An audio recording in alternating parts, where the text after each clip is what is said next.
Boa tarde. Bonita a presença de vocês, muito obrigado. Mais uma vez, 10ª mesa da Tarrafa Literária. Estamos chegando na reta final, cansados e realizados, felizes aqui. Muito obrigado. Uma mesa com 3 estreias no festival. Vou chamar aqui o nosso querido mediador dessa mesa chamada Literatura e História, Fronteiras e Sintonias. Ele é professor historiador, bacharel e licenciado em História pela Faculdade de Filosofia, Letras e Ciências Humanas da USP, mestre e doutor em História e Fundamentos da Arquitetura e do Urbanismo também pela USP. Então, com vocês, aplausos para Lindener Pareto. Obrigado.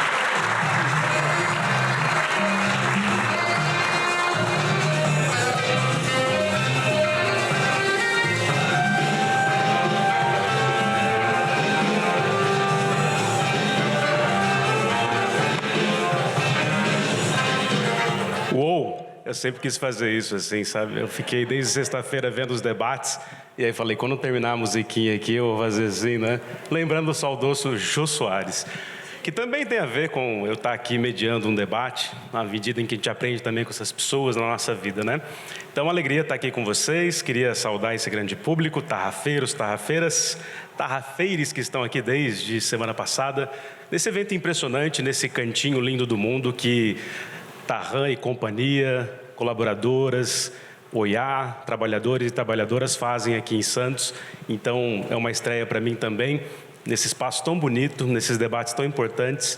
E, como já disseram aqui, né, a nossa Ana, poeta, estou até nervoso, porque, no fim das contas, eu sou tímido.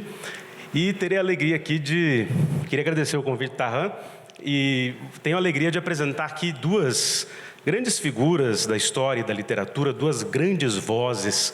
Uma delas, inclusive, foi meu professor na Universidade de São Paulo, quando ali o operário vai para a universidade e ouve narrativas de história e literatura e nunca mais as esquece e leva para frente.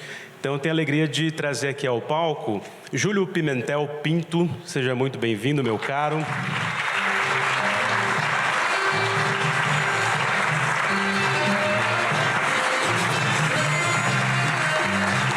E uma voz contemporânea da literatura imprescindível e que, entre outros romances que eu vou falar aqui daqui a pouco, me arrebatou com o seu novo livro, uma trilogia, A Guerra, uma trilogia sobre a Guerra do Paraguai. Primeiro volume agora, que eu vou mostrar para vocês daqui a pouco, que é a escritora, roteirista, editora, fundadora da Editora 34 também, a Beatriz Bracher. Seja muito bem-vinda, Beatriz.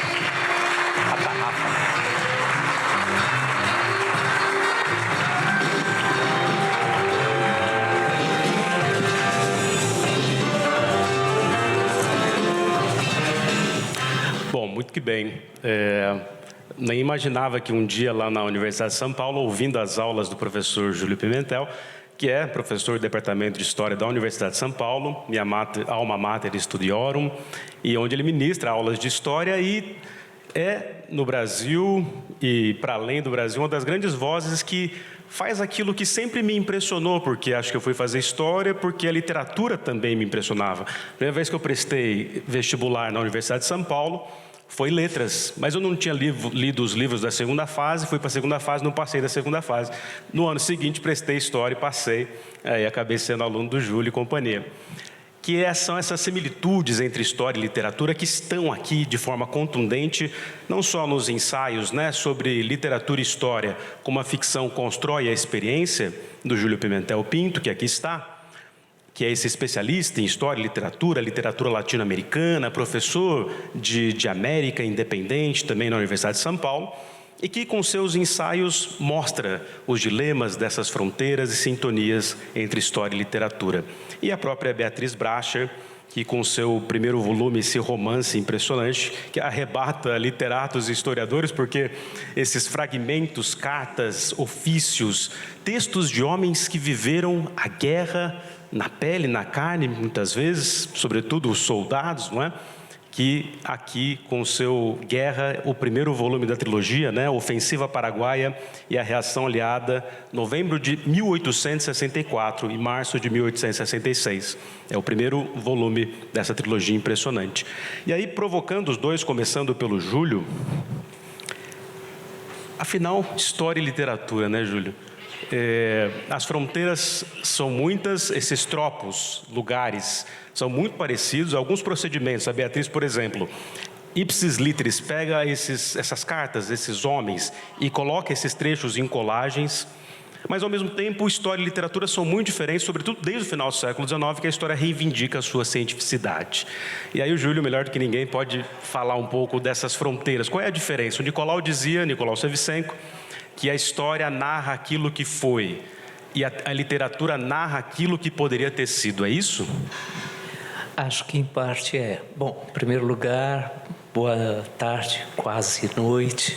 Muito obrigado ao Zé Luiz Tarran, a todo o pessoal da Tarrafa Literária. É uma alegria estar aqui com a Beatriz, com o Lindener. Eu acho que essa diferenciação está lá desde o Aristóteles, né? Desde a poética. A história conta o que aconteceu e ele falava lá atrás, a poesia, né? Podemos expandir para a ficção de uma forma geral, fala aquilo que poderia ter acontecido. Acho que são formas narrativas aparentadas, mas diferentes uma da outra. A história tem um compromisso, que é um compromisso com a verdade. É claro que essa verdade não é a verdade absoluta, não é a verdade pura, una. É uma verdade que precisa ser adjetivada. Verdade relativa, verdade possível, verdade tangível. Ou seja, aquilo que a documentação de que dispomos nos permite afirmar. E a ficção não. A ficção tem a imaginação como princípio, é livre para criar um personagem, para engendrar uma determinada situação que não aconteceu, embora pudesse ter acontecido. E com esse personagem que se cria, com essa situação imaginada, você pode condensar uma série de ocorrências. Ou seja, eu não posso, como historiador, eu não posso inventar um personagem que não esteja presente na documentação. Como ficcionista, eu posso inventar um personagem que reúna características de várias daquelas figuras que eu encontro naquele tempo, que são referidas na documentação disponível. E esse personagem uno, ele funciona como uma espécie de síntese daquele tempo. Então, ambas podem falar do passado, ambas podem falar do presente, ambas podem imaginar futuros, projetar futuros, mas têm compromissos diferentes. Fascinante é nós pensarmos de que forma elas se contaminam reciprocamente. Fascinante é a gente pensar que, ao contrário do que muitas vezes se supõe no senso comum, a ficção não espelha nada, não reflete nada. Não? Como dizia o Ricardo Piglia, escritor argentino, quando usava essas metáforas do reflexo, ele falava assim: apaguem o projetor. Não? A ficção constrói a experiência. E quando nós lemos a ficção, quando a gente lê o livro da Beatriz e circula por essas várias vozes, por esses vários enunciadores que tratam da Guerra do Paraguai, a gente vai compondo um mosaico, a gente vai compondo um panorama que pode nos dizer mais sobre a Guerra do Paraguai, pode fazer com que nós compreendamos mais o que aconteceu ali naqueles anos de guerra, uma guerra decisiva na América do Sul, do que se nós lêssemos um livro de história sobre a Guerra do Paraguai. Eu não estou hierarquizando, não estou dizendo que é melhor. Estou falando do quanto o leitor pode, a partir da ficção, se imiscuir mais naquela experiência histórica, se envolver mais, se sentir um pouco partícipe dela. Sabe que eu lembrei de você de imediato, 2016... começa a ganhar um salário um pouquinho maior. Eu falei, vou levar minha mãe para viajar. Aí fui para Buenos Aires, era mais barato. Aí chego lá na Biblioteca Nacional Argentina e vejo a exposição que você tinha anunciado no Facebook na época. E eu só ali, o que o Júlio está falando? Eu sempre buscava as referências dele. Aí fui com ela e tal, e comecei a ver os manuscritos do Jorge Luiz Borges na biblioteca. Um virginiano, vida louquíssima. Quer dizer, anotações do lado, em cima, embaixo. Eu falei, bicho, esse cara é um historiador. Mas não é, né? E aí tem tudo a ver com o que a gente está discutindo aqui. E aí, para passar para a Beatriz, mais uma vez, foi arrebatado aqui pela guerra, por esse primeiro livro da trilogia, de uma guerra muito conhecida na historiografia, conhecida entre os historiadores, mas, como você bem disse, é o próprio, entre linhas, né, o Manuel da Costa Pinto, muito pouco profundamente conhecida na sua guerra, na sua dor, pelos brasileiros de maneira geral. Mas, ao mesmo tempo, a Beatriz acaba sendo, digamos, e você até escreve aqui, não, talvez não por coincidência, mas pelas proximidades do tema, quer dizer, um literato pode imaginar até de forma alucinante a Guerra do Paraguai. Mas a Beatriz, literata consagrada, premiada, com romances anteriores, né, Anatomia do Paraíso, Antônio e outros mais, ela faz um procedimento muito parecido com o dos historiadores. Ela diz, eu não estou, digamos assim, né, está e não está. Ela se retira, digamos, da cena e põe ipsis literis esses escritos desses soldados, desses poetas, ou, na verdade, desses sujeitos que tinham vários ofícios na vida, mas que vão para a guerra. E fazendo um procedimento um tanto diferente do que o literato costuma fazer. Então, como é isso, Beatriz? Porque aí você constrói algo muito parecido com um discurso historiográfico, mas sem selo, necessariamente, né? Bom, boa noite a todo mundo, boa noite. E obrigada, José Luiz, também. Então, na verdade, o que eu mais queria não era tanto contar a Guerra do Paraguai, é contar as palavras daqueles homens contando a guerra que eles viveram, né? E cada um viveu a guerra um pouquinho ou muito diferente do outro, ou um pouco diferente do outro. Para mim, a história era muito importante que as pessoas soubessem que aqueles homens existiram e que aquelas palavras eram as palavras que eles escreveram. Eu fico pensando, onde que está a ficção, então? Não é que, por puxar um fragmento da vida real para dentro de um livro de ficção, o fragmento se transforma em ficção, mas o conjunto que é costurado passa a ser uma ficção. E isso, como o Júlio falou, o que é importante é o acordo que você faz com o leitor, não a única coisa, mas é. Então, em um livro de história, você tem um compromisso com a verdade no sentido não só disso aconteceu, porque muitas vezes historiadores não podem afirmar que isso aconteceu, mas eles podem afirmar que eles não sabem exatamente, mas provavelmente foi isso, aquilo, e qual a base que eles têm para afirmar. Principalmente um livro de história, você pode falar, isso está errado, você não embasou bem o seu argumento. Veio outro documento e disse isso que você achou que era o certo. Num livro de literatura, ninguém pode dizer que está errado. Pode ser que é ruim, isso pode. Mas chato, enfim. Mas dizer que é errado, não tem errado em ficção. Então, essa diferença de compromisso.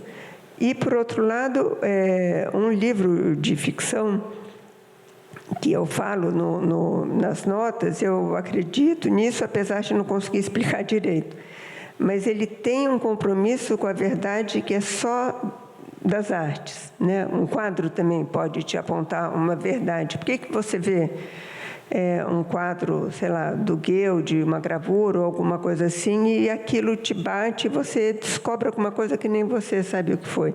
Isso é a verdade que as artes trazem, né? Então,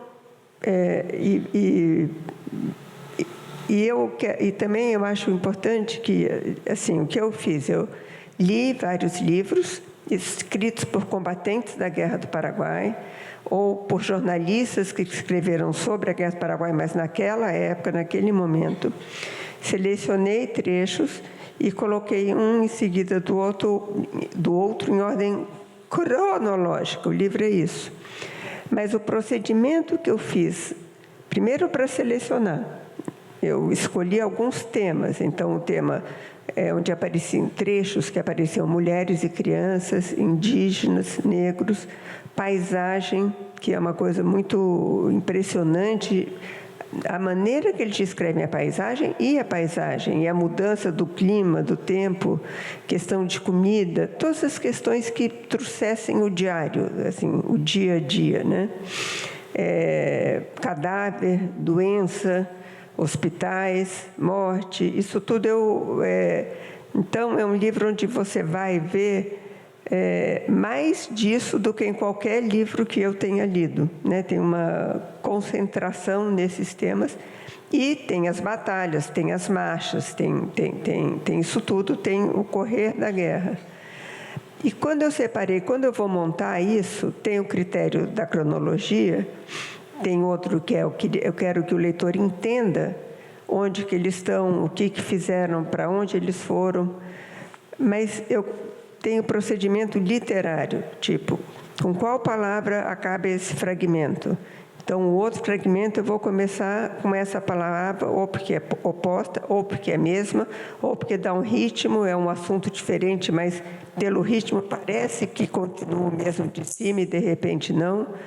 Eu quero vários fragmentos curtos, depois um longo. Eu quero que pareça um ritmo meio quebrado. Então, são várias coisas que não têm a ver com contar a história. Tem a ver com envolver o leitor, tem a ver com, sintaticamente, na estrutura do texto, dizer alguma coisa também, além do que o conteúdo está falando. Isso. Impressionante. Já faço um alerta aqui, né? Tem uma frase de efeito que vocês estão vendo aqui, que é a coisa do... Foi essa semana do professor, recentemente, né? E eu lembro que uma das frases mais contundentes de professor que eu comecei a imitar foi também do Júlio, entre outros, mas que ele tem uma frase que eu imito até hoje, tem gente que atribui a mim, mas assim, arte é mimesis, né? Que é, leia ainda essa noite, ou antes de morrer. Depois ele fala de onde ele tirou isso. Que é o que a Beatriz narra aqui em Guerra, mostrando esses mapas, essa costura, essa colagem, que eu vou perguntar mais coisas para ela daqui a pouco. Mas ainda nessa linha, pensando em história e literatura, eu vou ler rapidamente aqui um trechinho do Júlio, que são ensaios em que o Júlio vai falando da relação entre história e literatura. Já logo de cara, né, diz, eu não estou hierarquizando as duas, né, elas são maneiras diferentes de narrar o passado, ou narrar de maneira geral, né? Mas vai aqui na historiografia, que é esse conjunto de textos, essa operação, né, que os historiadores fazem para apresentar para os leitores e leitoras a história, né? E aí o Júlio diz assim, leiam ainda essa noite ou antes de morrer, está ali fora também, aqui, ó. E esse é o momento de relembrar que as duas narrativas que aqui nos interessam, a historiográfica, que ele representa, e a literária, que a Beatriz representa, têm compromissos distintos. Como o Hayden White enfatiza, defensivamente, diga-se de passagem, em Trópicos do Discurso, a percepção de Aristóteles continua válida. A diferença do ficcionista, o historiador é regulado pelo que aconteceu. O compromisso do ficcionista é com a imaginação. Ele pode inventar uma versão alucinada da vida dos engenhos ou da Guerra do Paraguai. O Júlio, imagino que tenha escrito isso sem saber né? Bem anterior, porque são ensaios que foram para artigos antes, né? E aí eu achei fascinante, porque teve tudo a ver. Será que o Tarran pegou esse trecho aqui e já colocou? Né? E aí pode criar uma trama incrivelmente rocambolesca sobre o suicídio de Vargas, sobre a Guerra de Canudos, sobre o assassinato de Kennedy ou sobre o funesto regime cívico-militar brasileiro. Já o compromisso do texto historiográfico é com a verdade, que não é absoluta, plena ou pura, mas é verdade possível, que podemos adjetivar ou metaforizar de diversas maneiras. Verdade relativa, verdade provisória, verdade comunicativa, verdade tangível, linha do horizonte. Mas ao leitor cabe reconhecer esses códigos e distintos compromissos e trabalhar conforme a lógica e a dinâmica da escrita, e cada um deles orienta. Então, Júlio, pensando literatura, história, Guerra do Paraguai, eu lembro das aulas também de muitos textos de figuras como o próprio, para pensar a América Latina, o nosso glorioso escritor colombiano, García Márquez, e você dava muitos exemplos dos livros dele para pensar a política latino-americana, porque o Guerra de Beatriz traz aqui não só a carne, o fogo, o sangue da guerra, a guerra também como tema, né? Quer dizer, por que a gente faz guerra? Mas essa costura política, né? De um Conde de um Dom Pedro, da alta costura política. Eu lembro de você falando dessa memória literária de um Garcia Marques, mas não só, falando da política latino-americana, né? Qual é essa relação? Que aí não necessariamente isso é fonte para o historiador, né? Que essa que é a questão do ensaio, né? Sim. Eu sempre me bato contra essa ideia da ficção como fonte, né? Em geral, eu saio com uma brincadeira falando assim, jorra água. Se não jorra, mas enfim.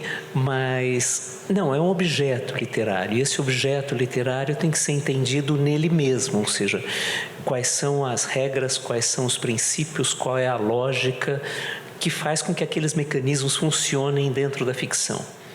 Então, não é a ficção para ser um exemplo, uma ilustração da história. Você pode até fazer isso, mas é uma forma limitada, é uma forma simplificada demais de usar a ficção a partir do olhar da história, do olhar do historiador. É pensar um objeto e colocá-los num diálogo entre iguais. E é claro, na ficção latino-americana, hispano-americana mais especificamente, né, que é com que eu trabalho de forma mais constante, mais frequente, é muito comum que a ficção seja usada, ou foi comum que ela tivesse sido usada para pensar questões, dilemas, problemas, porque a América passou. Então, claro, Garcia Marques é um exemplo típico, sobretudo se você enquadrá-lo naquele momento de explosão mercadológica, explosão crítica da literatura hispano-americana dos anos 60, começo dos anos 70. Você tem um romance como Cem Anos de Solidão, que todo mundo leu, e se não leu, diz que leu, porque senão pega mal, né? Que é de 67 e foi rapidamente difundido. Se não me falha a memória, a primeira edição brasileira, a primeira tradução brasileira sai meses depois da primeira edição colombiana, que no momento em que a América Latina estava, e não tem nada de pejorativo na expressão que eu vou usar, a América Latina estava na moda. Ou seja, havia uma preocupação em pensar a América Latina, por muitos motivos, né? O impacto da Revolução Cubana em 1959, o labirinto dos golpes militares dos anos 60. Então, a América Latina estava muito em voga. E uma percepção de América Latina que passava por vários campos artísticos, passava muito pela música, né? Mercedes Sosa, Vítor Jara, Violeta Parra, etc. E passou muito pela ficção. Por autores que se tornaram decisivos, não é? Mário Vargas Llosa, que acabou de morrer, quer dizer, não sei se acabou há uns meses atrás, né? Carlos Fuentes, né? Extraordinário escritor mexicano, né? E Garcia Marques, claro, Cortázar, que é um pouco mais velho que esse pessoal e foi recuperado, Bioy Casares, que é um pouco mais velho que esse pessoal e foi recuperado, e obviamente Borges, mas eu não vou falar de Borges, senão nós não saímos daqui essa semana. Cem Anos de Solidão é um romance que busca sempre com formas ficcionais, com estratégias ficcionais, aquilo é ficção, aquilo não é história, mas com estratégias ficcionais, busca promover uma imagem de uma América Latina que precisava se redimir historicamente. A evocação da história, o recorte cronológico que corresponde ao período das guerras civis, de formação nacional, etc. Tudo isso aponta para uma América Latina que precisava olhar para o passado, pensar nesse passado e se confrontar com um presente imediato. A partir daí, aquela galeria enorme de personagens e um compromisso prévio, que é um compromisso da ficção, especificamente daquele tipo de ficção em que o maravilhoso opera e o leitor, então, tem que saber que não é... A Beatriz falava do compromisso, né, do leitor. O leitor tem que saber que se nascem 18 Aurelianos Buendia no mesmo dia, e depois eles vão morrer todos juntos também, né? Se nascem 18 Aurelianos Buendia no mesmo dia, não é um absurdo. Aquilo faz parte daquela lógica, que é a lógica que a ficção criou. Agora, o que acho que Você citou Garcia Marques, então vou ficar nele. O que talvez seja o mais expressivo nesse jogo, não do ponto de vista literário, mas desse diálogo com a história, é O General no Seu Labirinto, que é um romance que recorta os últimos meses de vida do Simão Bolívar, e que é escrito no momento em que o Bolívar havia acabado, o Bolívar já estava morto desde 1830, mas enfim, em que havia acabado de transcorrer o bicentenário de nascimento de Bolívar, 1783-1983. Um momento em que o mito Bolívar, o culto ao Bolívar, vivia um dos seus picos, não é? Porque o Bolívar, quando você estuda a história colombiana, venezuelana, não é? Toda a antiga Nova Granada, né? Gran Colômbia, quando você estuda a história você descobre, você sabe que o Bolívar morreu derrotado, totalmente derrotado, e foi esquecido. Quando ele morre, ele é esquecido. Quando ele morre, há um festejo, morreu o ditador, morreu o caudilho. Nada a ver com essa imagem do Bolívar que nós temos hoje. Mas que foi uma imagem que começou a ser construída muito rapidamente, em 1842, já 12 anos depois da morte dele. Quando há lá todo um empenho de justificar na figura do herói venezuelano, caraquenho venezuelano, na figura do herói, a existência do Estado Nacional venezuelano. Daí, quando repatriam os despojos dele, etc., é construído um mausoléu, e aí se inicia esse processo de mitificação do Bolívar. Agora, quem é o Bolívar que aparece nas páginas do General no Seu Labirinto? É esse Bolívar amargurado, derrotado, que no fim da vida escreve coisas terríveis nas cartas, né? Ele é um pródigo escritor de cartas, escreve coisas horríveis, do tipo, dediquei a uma carta que é muito impressionante, inclusive que é uma carta relativamente breve, que ele escreve para o general Juan José Flores, cerca de 40 dias antes de morrer. Juan José Flores, que de resto foi o líder da independência do Equador. Então, quando Bolívar reclama na carta que esfacelaram a Gran Colômbia, ele está reclamando também com o destinatário da carta. E ele fala assim: dediquei a minha vida a fazer a revolução na América, e agora, próximo de morrer, porque ele tinha muito essa sensação da finitude, estava muito doente, tudo isso, tiro poucas conclusões. E daí ele começa a enumerar as conclusões, e uma é mais brutal que a outra. Ele começa assim: quem serve a uma revolução ara no mar. 2, a única coisa que se pode fazer na América é emigrar. E vai, não é? Cada vez piorando mais, até que ele conclui: se fosse possível alguma parte voltar ao caos primitivo, esse seria o destino da América, né? Então, é esse Bolívar amargurado que você encontra lá nas páginas do General no Seu Labirinto, esse Bolívar recriado ficcionalmente, que você encontra nas páginas do General no Seu Labirinto. Daí você lê o livro, assim, com uma primeira leitura, e você fala assim: olha só, o Garcia Marques está desmistificando o Bolívar. Logo depois, o livro é publicado logo depois do bicentenário, como eu disse agora há pouco. Só que daí você relê e fala assim: não, mas veja bem, ele desmistifica, mas surge uma outra figura que, por trás dessa amargura, por trás dessa angústia, surge um personagem muito forte, que se sente derrotado porque houve uma trama contra ele, um herói que se sacrificou, né? Então é fascinante, e esse é um dos recursos que a escrita imaginativa tem, porque primeiro ele desmonta aquela figura heróica, o sujeito que quis unificar a América, que é uma bobagem. Bolívar nunca propôs unidade da América. Ele propôs uma unidade na luta contra a Espanha, mas não que fosse tudo. O que ele mais queria na vida é se ver livre do México e do Prata, né? Que ele temia profundamente, né? Então, ele desmonta aquele herói, mas ele constrói outro. Então, ele oferece a dupla face da imagem que depois, né, do libertador de América, que é o torneio de futebol, inclusive, né? Ele oferece a dupla face. Então, você veja, ele usa lá documentos. Ele põe na boca do personagem Simão Bolívar dele frases que ele tira de escritos do Bolívar. Só que, como a Beatriz disse agora há pouco, é o arranjo que dá a trama ficcional.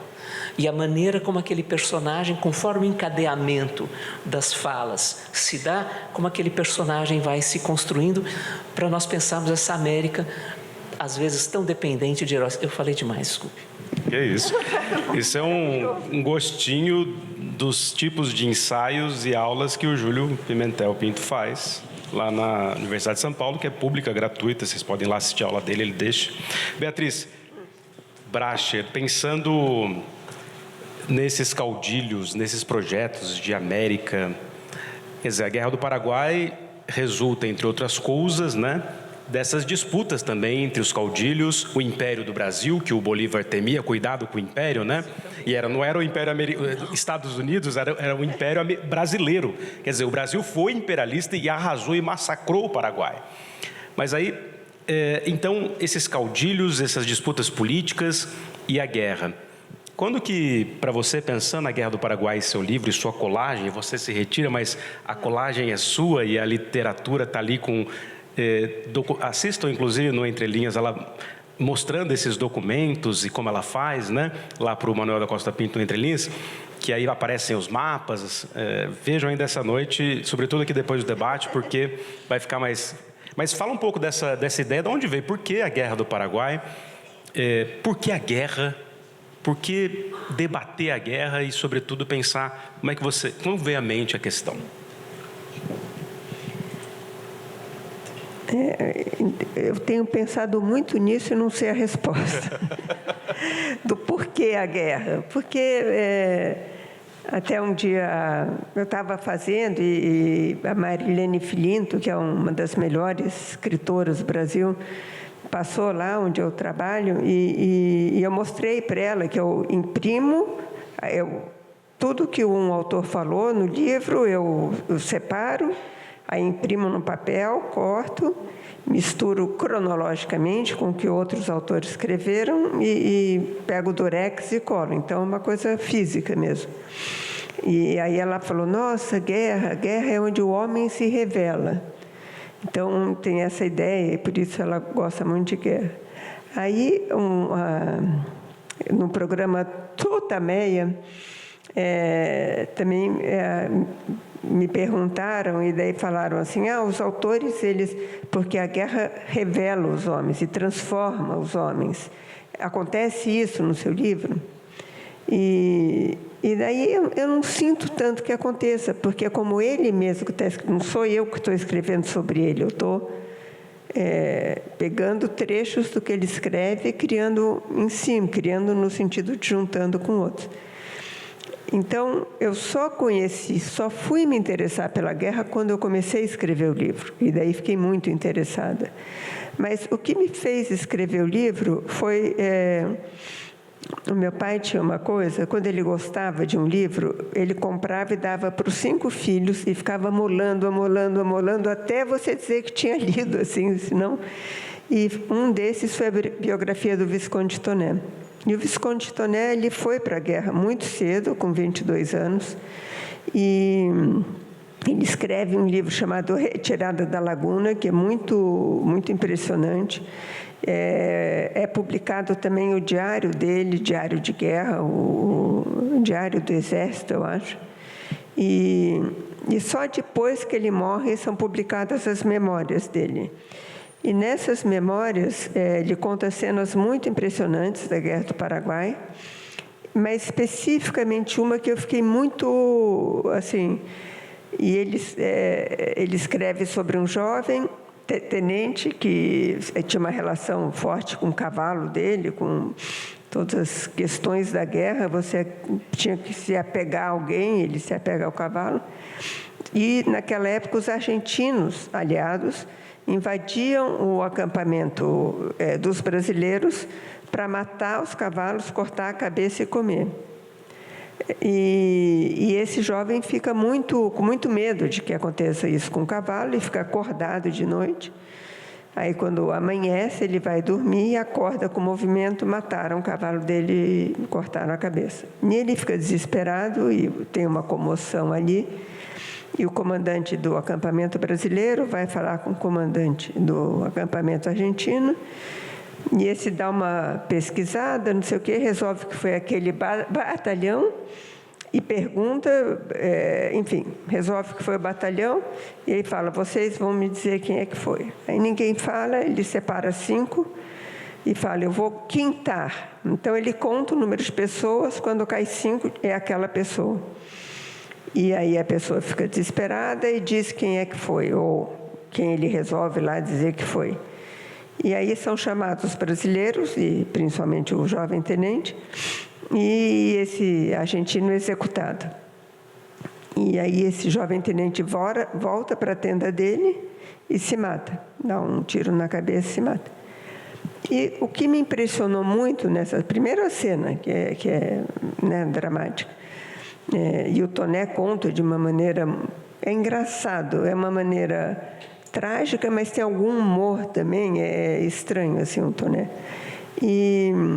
Mas eu fiquei pensando assim, essa é uma memória de guerra, quer dizer, a Guerra do Paraguai está aqui não só pela cena que aconteceu, que você imagina um monte de coisa, como era esse acampamento, como eram as tendas, era ao lado do argentino, por que o argentino não tinha comida, a gente tinha, enfim, veio um monte de coisas, como o jeito do Toné escrever, que os cabelos eram ondulados, que o rapaz era bonito, que tem um monte de coisas que você não escreveria hoje em dia.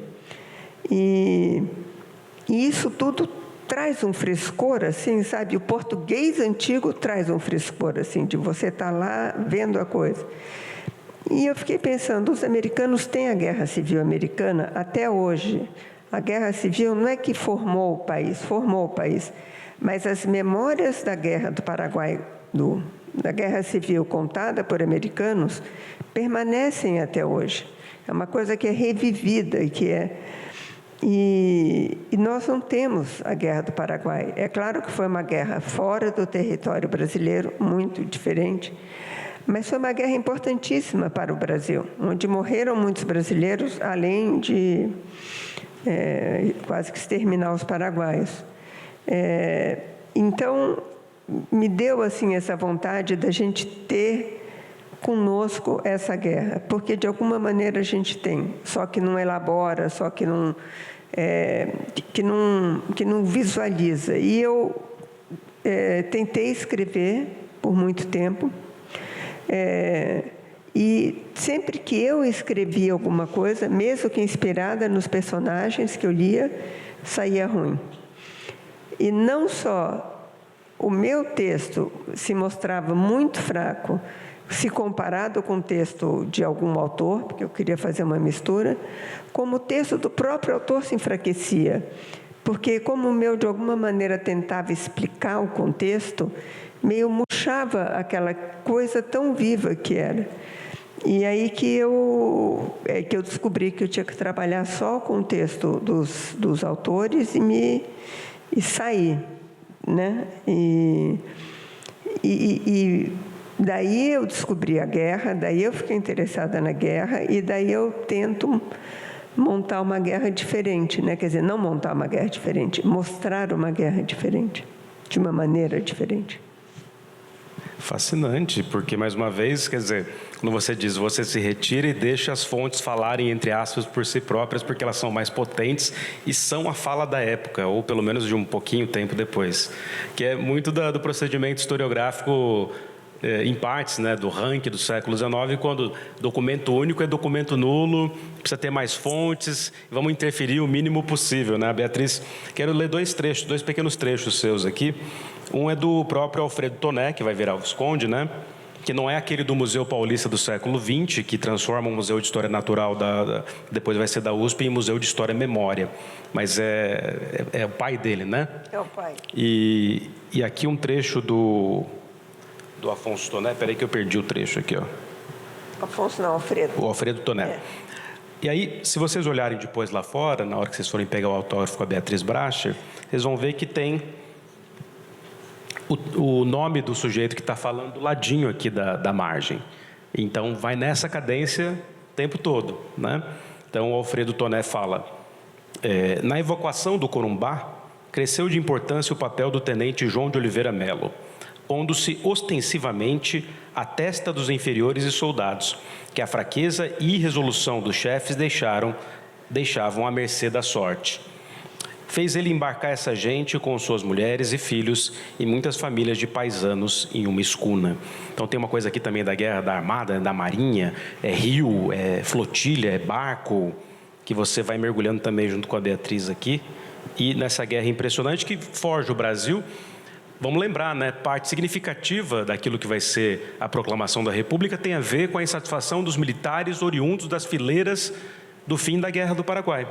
Né? Então, tanto quanto a guerra civil americana nos Estados Unidos, né? A Beatriz aqui lembra da importância da Guerra do Paraguai como crise do Império. Né? E aí tem as contradições da escravidão e assim por diante. Mas o trecho que eu tinha separado inicialmente são as advertências da Beatriz aqui no começo, depois ela se retira de cena. E ela diz assim, ó, ficção, guerra, como todo romance, não é confiável. Nenhum dos textos que fazem parte dessa colagem é ficção. Nenhum deles é fruto do desejo de romancear a experiência ou o conhecimento do seu autor. Todos aqui estão exatamente como foram reproduzidos nos livros em que foram publicados. Ou seja, esses pedaços de diários e cartas e livros e artigos e ofícios foram escritos para retratar a realidade tal qual entendida por cada um. E reforço, eu não mudei nenhuma palavra de seus textos. Muito historiadora ela, né? Ao selecionar, recortar, misturar e colar, aí é artista e literato entrando, né? Criei 3 romances em que esse comprometimento com a realidade foi desfeito. Não há nada aqui a defender ou provar. O que existe é o desejo de ser um romance, o desejo de que, no final da leitura, o sentimento seja o de ter aprendido uma verdade, qualquer que seja ela. Por exemplo, da guerra, do ser humano ou da nossa solidão. Aqui me pegou no fundo da alma. Muito bonito. A verdade no romance não tem a ver com a realidade. A verdade é sempre seu objetivo final. E aí, Beatriz, o Júlio, num dos ensaios aqui sobre literatura e história, tem um trecho que ele começa o ensaio, que ele cita o famoso, né, e tantas vezes banalizado, às vezes famigerado, o poeta é um fingidor. Finge tão completamente que chega a fingir que é a dor que devera sente. E depois reproduz os outros trechos, que eu nunca lembro de cabeça. E aí ele, a partir desse mote, fala de 3 momentos. A dor, o fingimento da dor e o retorno da dor a partir da leitura do outro. E aí, então, entrando na questão do leitor, que ressignifica tudo, né? Inclusive o que a gente está falando aqui. Fala um pouco disso para a gente, para pensar todos esses elementos aqui narrados. Daí nós temos que ir para o Borges. Ou seja, corremos o risco de não sair daqui essa semana. Não, vou me conter. Contar um caso, um querido professor meu, muito importante na minha trajetória, João Alexandre Barbosa. A gente, em 99, quando foi o centenário do Borges, nós temos muitas mesas juntos, né? Virou meio debate de padre e tal coisa. E o João sempre começava dizendo assim, olha, eu vou alertar que me disseram que eu tenho 20 minutos. Eu sou professor, sou aposentado e pernambucano. Em 20 minutos eu não dou nem boa noite. Né? E professor é isso, a gente dá aula de 4 horas. Né? Mas enfim, mais brincadeiras à parte, o Borges, em muitas passagens, destacou a centralidade do trabalho da leitura. O leitor como aquele que define, que orienta, que determina tudo. Virou meio clichê lembrar de uma declaração que ele também deu várias vezes em entrevistas, ele dava muitas entrevistas, né? Em que ele repetia que ele se orgulhava mais dos livros que havia lido do que dos que escrevera. Mas, sobretudo, ele destacava a figura do leitor como, lógico, um antepassado do escritor, né? Vem antes do escritor, e o leitor como aquele que define a forma de escrever. Depois, um grande crítico literário uruguaio, Emer Rodrigues Monegal, partindo disso, definiu a obra do Borges como uma poética da leitura. E ele, em geral, Borges, em geral, arrematava dizendo o seguinte, eu, como escritor, sou um amanuense do engenho alheio. eu leio e a partir das minhas leituras eu concateno, eu junto, eu edito, eu seleciono, eu combino, eu componho um texto que é uma sucessão de leituras que eu fiz. Há um conto famosíssimo do Borges, né? Pierre Menard, autor do Quixote, em que ele figura isso na ficção. Pierre Menard quer escrever o Quixote, linha a linha, palavra a palavra, igual ao do Cervantes. Ele não quer copiar, ele quer escrever. Então ele vai viver as mesmas experiências, né? Ele começa a usar o espanhol do século XVII, ele tenta combater os mouros, etc., para viver a experiência que o Cervantes havia vivido e daí poder escrever o Quixote. E daí, no decorrer do conto, Borges compara trechos do Quixote do Cervantes com o Quixote do Pierre Menard, que obviamente são iguais, porque ele produzia, e vai mostrando como o Quixote do Menard é superior ao do Cervantes. Por exemplo, numa passagem sobre a história, assim, não, quando o Cervantes diz que a história é a mãe da verdade, como um homem do 17, escrevendo isso no começo do século 17, ele está fazendo simplesmente um elogio retórico da história. Quando Menard, no século 20, diz que a história é a mãe da verdade, ele está construindo uma teoria da história. É muito mais profunda, é muito mais... Bom, é óbvio que não existe Pierre Menard, né? Evidentemente não existe Pierre Menard. Mas qual é a ideia que está aí? Bom, tem muitas ideias, mas enfim, o leitor que se embriaga tanto daquele texto que ele quer ser o seu autor. Ele quer escrever exatamente aquele texto. Como, se a gente fizer isso, acaba sendo processado por plágio, né? Que de resto era uma brincadeira que o Borges fazia, né? Que ele dizia que o plágio era a maior homenagem que alguém podia fazer.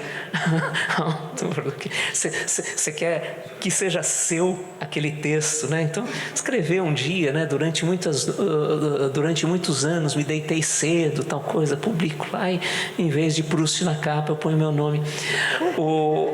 Mas isso não vai dar certo. Hoje tem leis, mas a ideia de que a leitura ela precede a escrita e ela orienta a escrita. Numa outra passagem, e daí eu prometo que eu paro, numa outra passagem, uma conferência deslumbrante de Borges, nos anos 70 já, sobre a narrativa policial, ele diz assim, Edgar Allan Poe, ele não inventou um gênero, ele inventou o leitor. Então, quando nós falamos da narrativa policial como invenção de Edgar Poe, é correto, mas, sobretudo, ele inventou o leitor desconfiado, que pega um trecho assim, em algum lugar, ele pega um livro qualquer e ele nunca ouviu falar sobre aquele livro nem sobre seu autor, mas o livro começa assim, em algum lugar da Mancha, ele já diz, por que em algum lugar? Por que não esclareceu que lugar é esse? O autor quer me enganar, etc. Ou seja, a ideia de que a leitura ocupa todos os lugares e o leitor é sempre o fundador de qualquer escrita. Impressionante. Na sexta-feira, Beatriz... Devia ser uma delícia ter aula. Né? Não, por isso que eu fico falando toda hora. Né? Pois é, Júlio Pimentel, pediu uma salva de palmas do nosso professor aí. Ainda mais na semana do professor, né? Ele tem uma frase muito bonita que eu já pergunto para ele o que é ser professor, vocês vão ver. Mas, Beatriz, na sexta-feira eu vim aqui na Tarrafa e tal, nunca tinha entrado nesse teatro maravilhoso, reformado e tal, Tarran ali feliz, recebendo a gente. E aí assisti ao debate com o Manuel da Costa Pinto mediando o Ratum e o Afonso Cruz, português. E, entre outras coisas, inclusive o Milton Ratum acabou não falando muito sobre a IA, a inteligência artificial. E eu lembrei porque você, acho que para o Manuel da Costa Pinto, falou sobre que se a IA pegasse esses recortes, colagens que você fez aqui, dos textos originais, e você fizesse um prompt lá e pedisse para ela encontraria coisas muito parecidas, você chegou a dizer a ele. E aí põe uma questão aqui para leitores, escritores, professores e professoras, que é, e acho que o Sérgio Rodrigues falou isso na Folha recentemente, as IAs mais avançadas, textos generativos, estão dando uma surra em termos de recursos, de coisas... Uma coisa bem... Acho que se o Borges estivesse vivo, o Júlio vai poder dizer muito melhor do que eu, que estuda há mais de 30 anos o Borges. Imagina ele vivo vendo as IAs produzindo a partir de prompts elaborados, textos gerados, né? Artificiais, mas com os recursos de uma memória de Funes o Memorioso. Talvez a IA tenha nascido de Funes o Memorioso, que lembrava de tudo, né? Mas aí era aquele inferno, porque não esquecia de nada e não conseguia discernir nada. Mas aí eu pergunto a você, como é que você está vendo como escritora tarimbadíssima, e também pelos romances anteriores, mas agora por Guerra, pensando na interface com a história, as IAs, né? Elas, esse clube literário vai diminuir ainda mais? O que vai acontecer? Primeiro uma coisa, eu vejo assim que muitos escritores que estão criticando o uso da IA e advertindo para todo o perigo que a gente está entrando, esse mundo mais perigoso em termos de inteligência, de originalidade, mexem pouco com IA, quer dizer, conhecem pouco a IA. Eu participo de grupos de WhatsApp com gente muito séria, muito que estuda e que sempre adverte para o perigo que é. Mas confesso que eu não consigo entender. Eu também não sou, nem uso muito, nem entendo muito, então o que eu estou falando aqui é muito, enfim, frívolo. Mas assim, o que eu penso e se a IA fizer um conto maravilhoso? E se ela fizer um romance incrível? Está certo que a IA só mexe com o que já passou. Toda a criação dela é sobre o passado. E a nossa criação tem um futuro inserido nela. Mas a gente também usa o que a gente vive. A IA, você pode falar, ela não vive. Bom, tem um monte de diferenças, mas eu não vejo por que ela não possa criar um romance bom, um conto bom. O que eu penso é que daí, o quanto que a gente, leitor, saber que existe um autor, influi na nossa leitura. E talvez a gente saber que não sei quando, em que década que foi lançado um livro chamado Benjamin, se eu não me engano, e não era do Chico Buarque. Era, eu acho, um autor suíço, e que narra como autobiográfico ele muito criança num campo de concentração e como que foi a aprendizagem da linguagem que ele teve lá, com judeus vindos de muitos lugares diferentes e cenas horríveis, e depois ele sai do campo, vai ficar com um casal de suíços. E eu achei muito comovente o livro, e uns anos depois se sabe que é mentira, que não é autobiográfico, que ele inventou aquilo tudo. E isso deu um nó na cabeça de muita gente, na minha também. Parece que aquele livro que eu tinha lido não era mais aquele livro que eu tinha lido, era um outro livro. Além de ter ficado muito ofendida com o cara ter me enganado, a própria apreciação do que eu tinha lido ficou diferente. Então, acho que isso vai ser uma coisa muito interessante de discutir, né? O quanto que saber a autoria ser humano ou não ser humano interfere naquilo que a gente lê. Mas eu não consigo, mas eu tenho certeza que é por ignorância, porque pessoas muito estudiosas falam que tem grandes perigos, mas eu não consigo enxergar. Bem, acho que é um dos grandes dilemas do nosso tempo, né? Antes de passar para o Júlio comentar, inclusive borgianamente, né? Pensando em Funes e companhia, eu errei rude aqui, porque vocês tinham que fazer algumas questões aqui para a gente, para eu ler para os nossos convidados da mesa. Então, se a produção permitir, mais 2 pessoas podem fazer aqui eventualmente para a gente acrescentar aqui, tá? Porque eu não avisei vocês antes. Mas antes de fazer as questões, Júlio, imagina você corrigindo prova. Como é que você está dando prova para os alunos hoje se todo mundo está usando IA e elas estão muito melhores do que eram antes, né? Tem Gemini, tem Manus, tem ChatGPT. Como é que você dá uma prova ali à mão assim ou deixa o pessoal fazer em casa e confia? Não, nenhum nem outro. Eu acho que a gente tem que lidar com a IA. Uma das formas de avaliação que eu tenho usado, eu dou aula de história, bom, eu dou optativa sobre história e literatura, mas a disciplina regular é a história da América contemporânea, no que, a bem da verdade, é a América hispânica nos séculos 19 e 20. E eu tenho pedido o oposto, para eles usarem a IA. Então, eles escolhem um tema, uma questão, vamos dizer, Revolução Mexicana, lançam 3 ou 4 perguntas para a IA, colhem a resposta, reformulam as perguntas, colhem a resposta, fazem isso umas 3 ou 4 vezes, e daí eles têm que me entregar isso e têm que me entregar a análise crítica da resposta da IA. Né? Ou seja, justamente por isso, como ela trabalha com elementos já dados, ela com frequência, ainda, talvez no futuro, certamente no futuro isso vai mudar, apresenta visões muito simplistas, muito esquemáticas de processos históricos. E o exemplo da Revolução Mexicana daí é porque é uma coisa complicadíssima, enroscadíssima, que se arrasta por quase 10 anos, etc.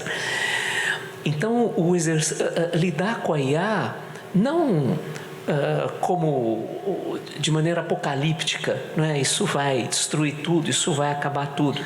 É uma preocupação, a gente tem que aprender a mexer com isso. Então, tem uma abordagem crítica. E os alunos fazem coisas interessantíssimas nessas leituras críticas. Não é só uma questão de corrigir. Pôs ali errado o nome da morte do Zapata. Não é isso. Isso é fácil, você não precisa corrigir, né? Isso é só checar na internet que você descobre a data correta da morte do Zapata. Mas é de que maneira esses elementos históricos são organizados ali de maneira superficial. Então, como é que você, humanamente, conhecendo a bibliografia, porque é isso que eu quero é isso que eu tenho que avaliar deles. Vocês conhecem a bibliografia, vocês conhecem os problemas, as questões sobre a Revolução Mexicana. Como é que, conhecendo isso, eles analisam aquilo que a IA respondeu? Lindamente. Vamos às questões aqui. A primeira para o professor Júlio.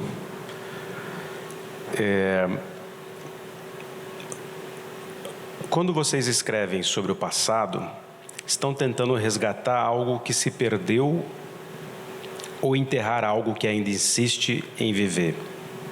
Diz o Rodrigo Simonsen. Aí colocou vocês, então, para ambos, né? Beatriz e depois Júlio. Eu não consegui entender. Quando vocês escrevem sobre o passado, tanto a escritora quanto o historiador, estão tentando resgatar algo que se perdeu ou enterrar algo que ainda insiste em viver? Rodrigo Simonsen. No meu caso, se as duas opções forem só essas, é resgatar o que foi esquecido, que não está mais entre nós. Júlio. Eu acho que as duas coisas, mas eu não vou me conformar com as duas opções. História é diálogo entre temporalidades. Basicamente, claro, isso tem que ser esmiuçado muito, tem que ser aprofundado muito.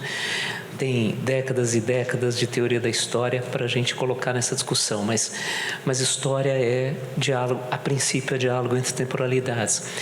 Então, a todo momento, quando eu olho para o passado, eu estou pensando de que maneira as questões foram colocadas lá, mas também a maneira como elas se apresentam hoje. E percebendo que esse diálogo é sempre um diálogo tenso.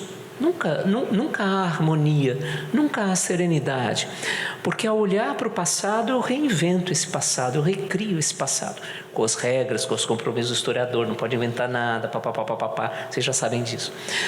Mas eu recrio esse passado, e eu recrio esse passado pensando não apenas na sua especificidade, na lógica daquela temporalidade que foi vivida por aquelas pessoas que eu tento compreender, cujo funcionamento de compreensão do que vivem, do que viveram, eu busco inferir, eu busco construir, mas eu estou pensando também as questões que eu vivo hoje. Então, eu acho que, em parte, é sim recuperar para tornar o passado, dar mais vida para o passado, e, em parte, é lidar com os resíduos que ficam, às vezes insuportáveis, né? Um dos problemas do passado é que ele insiste em não passar, né? Então, a gente tem que lidar com essa permanência, com essa insistência. Vou aproveitar o gancho porque, não só nos ensaios, mas na vida como um todo, o Júlio também me ensinou a prestar atenção no Paulinho da Viola, né? Aí ele fala, quando penso no futuro... Não esqueço meu passado. O maior brasileiro vivo. Não é? Sim. Ali tem história e literatura misturados o tempo todo, né? Vou ler outra questão aqui, senão a gente vai entrar na digressão do Paulinho da Viola e ele não vai sair daqui. Quando te pedem para falar de Paulinho da Viola ou Borges, você escolhe qual? Só pode escolher um. Eu não entendo de música, então... Para os dois. Quando se escreve ficção literária sobre um evento histórico, principalmente um evento tão marcante e violento como a Guerra do Paraguai, como é possível escrever e respeitar a memória das vítimas e dos sobreviventes, que não deixam de ser vítimas também? Para a Beatriz, mas também para o Júlio, da Júlia. Eu só queria ainda voltar à pergunta anterior e dizer que eu concordo muito da questão do que você nunca vai chegar no passado de novo. Você vai criar o passado, você vai criar um passado. E também a questão da memória que vive entre nós, que nos habita. Uma das epígrafes do livro é que dizem que nós somos um país sem memória. Nós somos um país com excesso de memória. Então, você vê na rua, você vê a maneira como as pessoas negras são tratadas hoje em dia. Isso aqui é escravidão, né? A memória da escravidão está aqui na frente o tempo todo. Então, como a gente se relaciona, o que a gente precisa enfim, trazer as histórias, trazer que possam nos fazer pensar, não reviver, mas que isso é o presente, então vamos ler o presente, vamos pensar o presente, alguma coisa assim. Depois, você pode falar de novo essa pergunta? Quando se escreve ficção literária sobre um evento histórico, principalmente um evento tão marcante e violento como a Guerra do Paraguai, como é possível escrever e respeitar a memória das vítimas e dos sobreviventes, que não deixam de ser também vítimas, né? Esse livro que eu fiz só conta o lado brasileiro, só tem textos de brasileiros. Tem uma coisa meio sufocante, assim. Você não sabe como pensa o lado de lá, não só como pensa, o que aconteceu de verdade, porque você não tem um contraponto.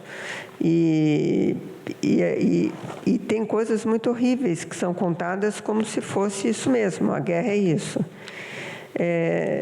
Acho que em literatura não tem muito respeitar o outro, né? Você tem, porque não é um livro de história, é uma ficção, o personagem é que está agindo ali. Tem personagens que respeitam, outros que não respeitam.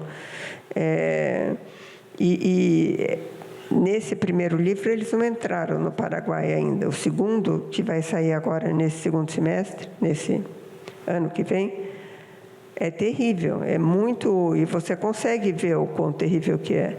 A morte, a maneira que acontece a morte dos paraguaios, isso tudo. Então, acho que eu nem respeito nem desrespeito.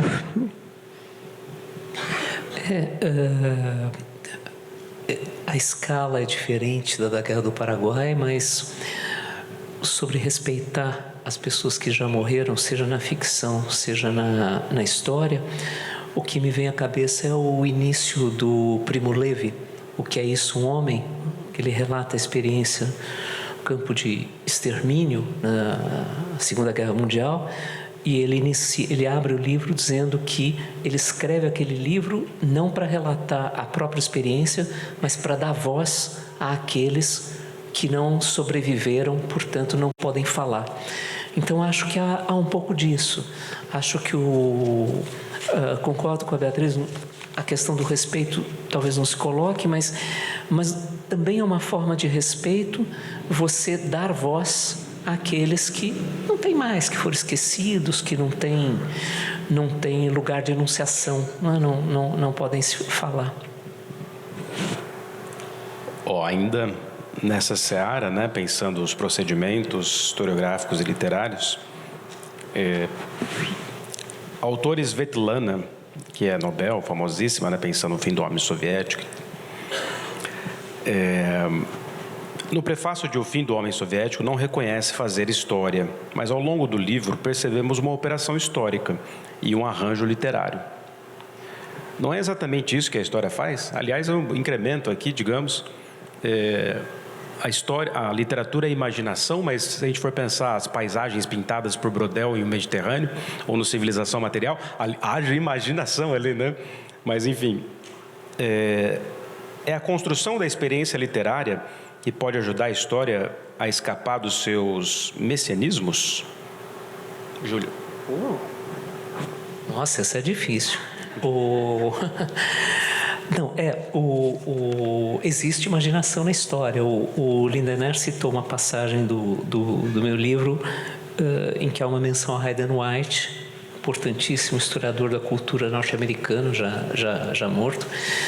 E o grande trabalho do Hayden White é um livro que se chama Meta-História, : a imaginação na história. É um trabalho imaginativo que é regrado, que é regulado, mas existe. Acho que em alguns casos, e o caso da Svetlana, eu não me arrisco a pronunciar o sobrenome, você também tomou esse cuidado? No caso da Svetlana, o caso dela é exemplar. Às vezes, de fato, é muito difícil você definir o tipo de narrativa ou o gênero de que se está falando. E ali se mistura história com ficção, com jornalismo, né? Há vários registros que se sobrepõem e que vão ocupando os espaços do livro, do texto, vão se combinando, vão criando uma forma. Acho que aí reside, inclusive, uma das singularidades da escrita dela, essa capacidade de circular por vários registros. Beatriz. A Svetlana, eu li 2 livros dela, não li O Homem Soviético. Eu li A Guerra Não Tem Rosto de Mulher e a última Testemunho, o primeiro sobre as mulheres soviéticas na Segunda Guerra e o outro sobre a memória daqueles que eram crianças na Segunda Guerra, de verem quando os alemães entram nas aldeias e matam seus pais, perseguem os pais, enfim. E é muito curioso que no primeiro tem as mulheres, então, já estão com 70 e poucos anos. Elas foram muito jovens para a guerra. Porque Svetlana, para quem não leu, o procedimento que ela faz ela entrevista uma série de pessoas, aquele tema que ela quer falar, e ela, então, junta as várias histórias por tema, por pessoas. Eu me inspirei muito nela, assim. Agora, ela tem uma coisa que as perguntas são feitas por ela, tem um registro oral, então tem uma unidade muito grande, assim, o livro. E no primeiro, nesse das mulheres, tem uma coisa muito alegre, porque aquelas pessoas foram jovens para a guerra, e por piores que tenham sido as experiências, tem uma coisa da emoção, da aventura, da idade, E no outro livro das crianças é tristíssimo. São pessoas que ficaram irremediavelmente amputadas emocionalmente, assim. E então é muito bonito, tem essa coisa muito pessoal, muito individual, mas coletiva também, que você vê. Então, eu concordo com ela que não é um livro de história, é uma conversa que ela organiza, que ela tem muito, que você pensa muito sobre a guerra, sobre aquelas pessoas. Também não sei o que mas, enfim. Muito que bem. Eu tenho a impressão, assim, né, mais leigamente, mas falando mais do lugar do historiador, que, e o Júlio bem sabe disso, Beatriz também, tem lugares que a literatura, pela sua potência imaginativa, sem um compromisso científico radical, digamos, te leva que a história acaba nos levando até pelos cuidados que a gente tem que ter na hora de construir a narrativa, senão vira literatura. Não tem problema, mas aí não é mais história, é literatura, né? Beatriz, olá, Bracher, parabéns pela sua trajetória. Quais são os próximos projetos literários? Um abraço, Sérgio. E aí, na sequência, Beatriz, desses recados que você leu dos soldados, qual mais te impressionou? Bom, o próximo projeto é editar o Guerra 2 e começar e terminar o Guerra 3 e finalmente poder respirar Porque vem desde 2016, né? Oi? Vem desde 2016. Vem desde 2016. E voltar a escrever um livro realmente em primeira pessoa, porque esse livro que eu estou escrevendo é em primeiras pessoas. Então, esse é o meu projeto de vida, na verdade, assim. E eu não sei dizer qual que me impressionou. Às vezes é uma frase, assim. Tem um comandante Albuquerque Belo, tenente, não sei se é tenente-coronel, um tenente, que vem do Pará. Ele sai do Pará, tem toda a descrição como foi ele saindo de lá, a cidade inteira assim feita, benzem a bandeira, tem flores, senhoras vêm e colocam flores neles, recebem buquê. Aí tem ele contando, então, que ele sai do Pará, passa em Cabedelo, passa em Recife, em Salvador e vai indo. Chega no Rio de Janeiro, são muito apreciados, porque é uma tropa muito, assim, treinada e muito... O imperador vem querendo conhecer, porque eles têm oficiais indígenas. Aí ele, conforme ele vai indo, porque eles têm que ir para Montevidéu e lá o Osório está formando o exército. Começa a esfriar, a alimentação começa a mudar, começam a comer só carne e farinha, e muitos começam a adoecer, morrem tantos soldados do Pará, que eles têm que dissolver a tropa que vinha, o corpo, que eles chamam, né, o corpo do Pará, e colocar os soldados em outros corpos, assim. Então, esse Albuquerque Belo, então, ele tem essa história, mas vai seguindo e lutando na guerra. O dele é um diário, que ele anota diariamente. Isso assim, é o que mais me ajudou a fazer o livro, é ter os diários, para dar a ideia do cotidiano, de tudo. E aí tem um trecho que ele fala assim: hoje eu vi uma carroça passando, isso já no Paraguai, com uma menina com vestido branco. Essas coisas me emocionam demais. Isso é uma coisa tão potente para mim, sabe? Essa frase, Então, e tem muitos trechos assim. Então, é difícil eu falar o que mais me tocou. Impressionante que você falou em outras entrevistas, o quanto isso esse cotidiano que nunca é narrado, né? Massacrante, o sangue derramado, né? Que aí você conecta com guerras de todos os tempos, inclusive do nosso tempo, Gaza, né? A Ucrânia. E aí a guerra te mobilizou nesse sentido. Afinal, por que a gente faz a guerra, Beatriz Bracha? Né? Isso é muito...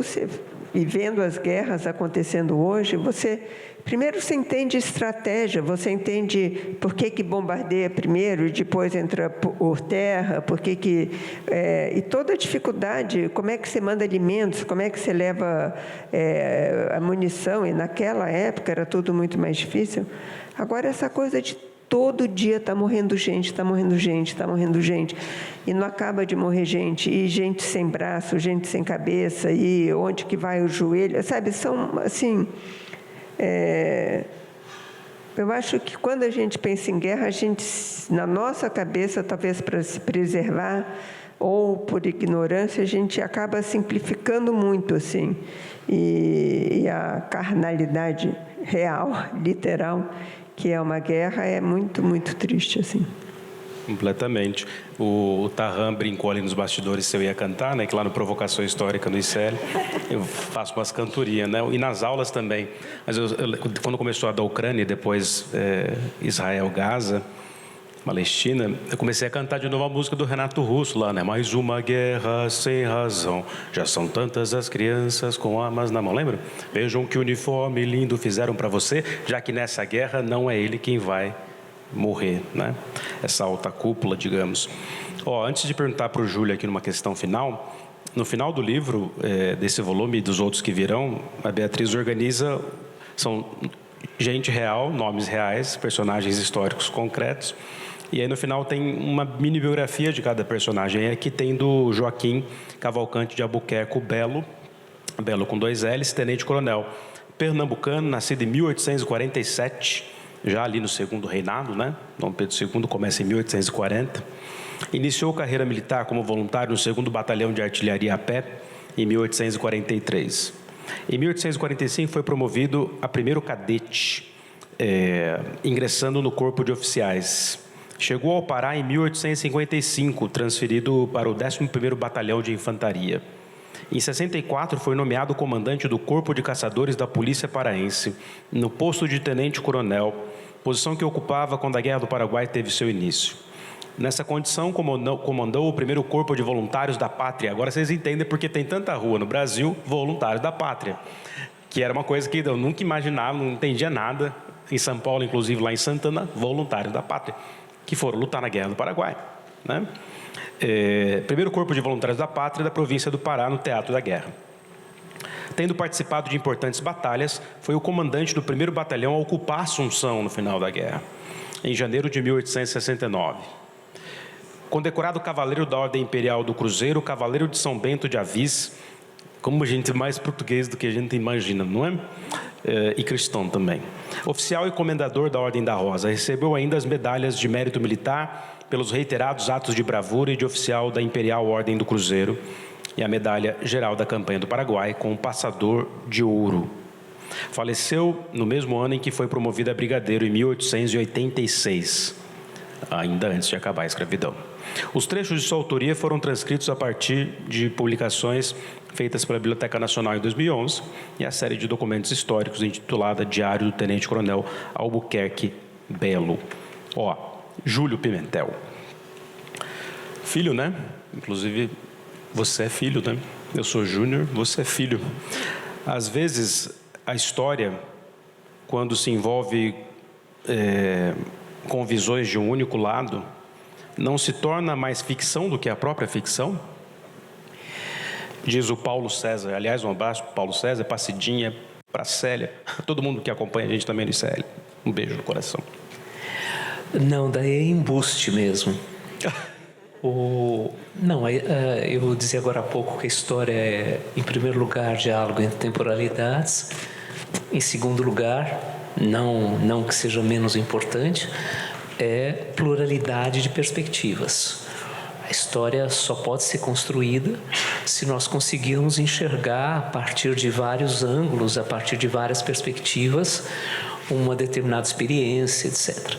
Então, isso que hoje em dia proliferou desgraçadamente, não é que eu não acho que seja assim.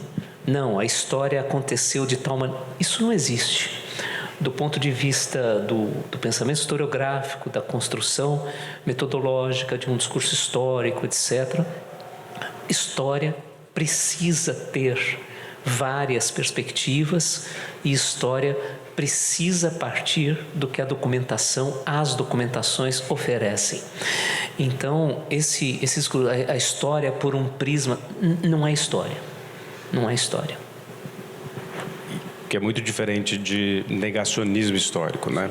Que aí tem revisionismo, que é importante, mas negar fatos históricos incontornáveis, que é o que tem acontecido também, né? Que é um embuste. É um embuste. Negar é partindo do quê? Né?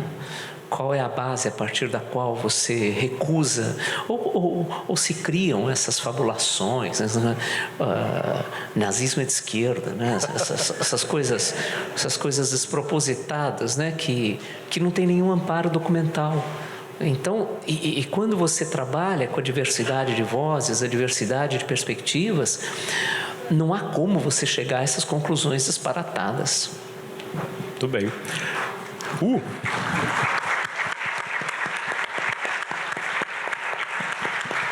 O professor de história vai à loucura, né? Porque a coisa mais gostosa do mundo nesses tempos tão difíceis, aliás, pela Guerra do Paraguai, a gente sabe que sempre foi difícil, né? Mas chegar numa aula e falar assim, gente, o nazismo, o fascismo, aliás, o fascismo ainda antes dessa consolidação do Hitler, né? O Hitler se inspira no Mussolini, mas o nazifascismo nasceu para combater a esquerda, né?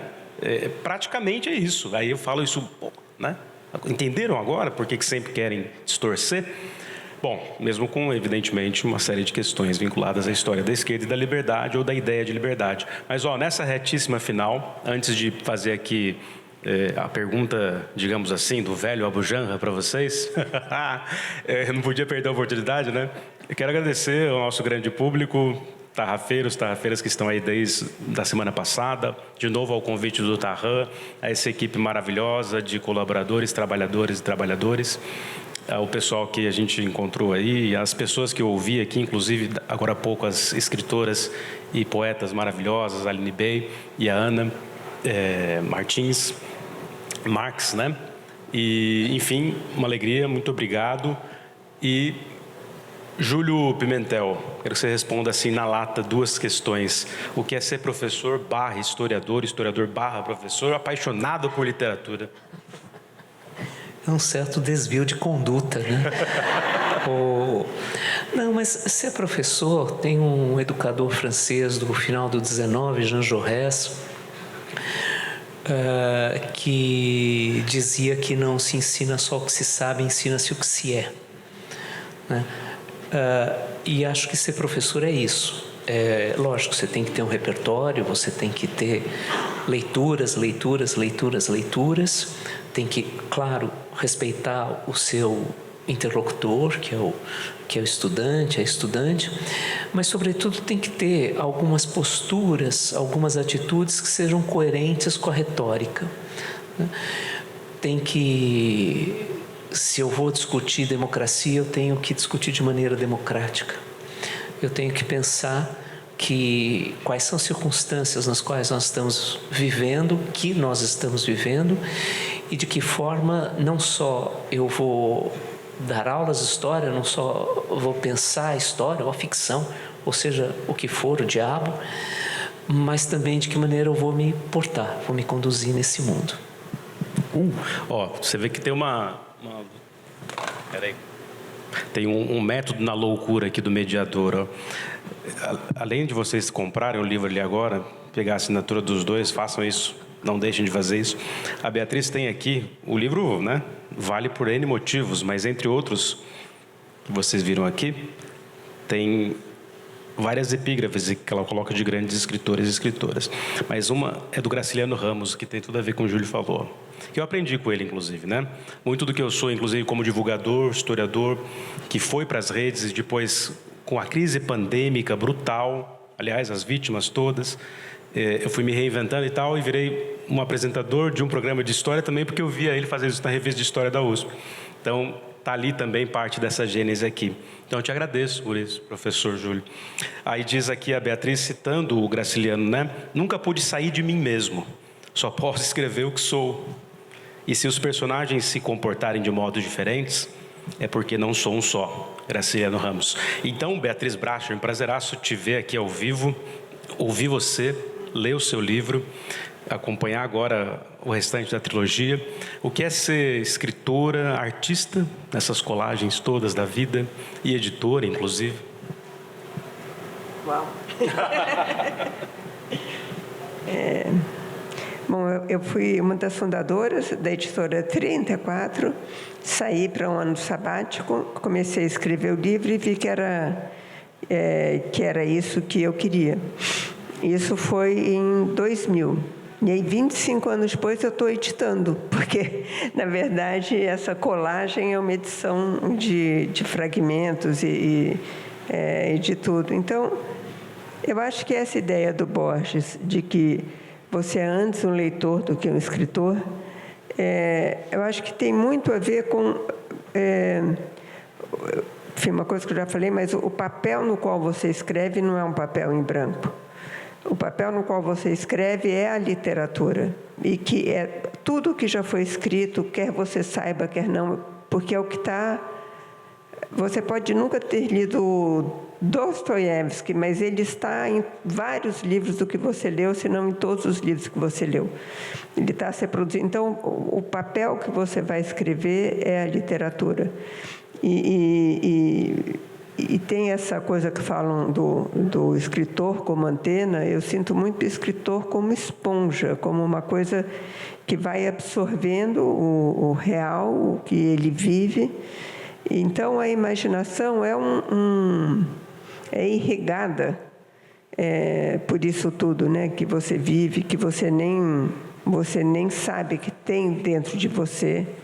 E esse processo de escavação para você criar os personagens, criar as situações.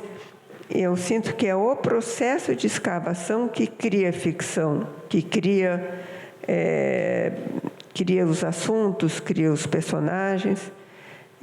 Então, eu acho que ser uma escritora, e acho que é ser uma artista, porque acho que as outras artes é a mesma coisa, é esse foco muito grande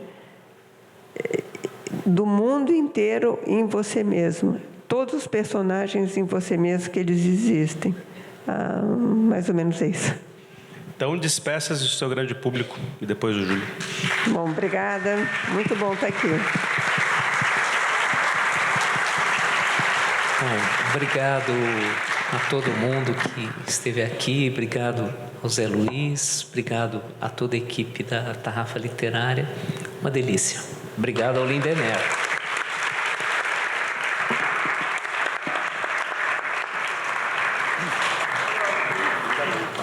Obrigado. Parabéns.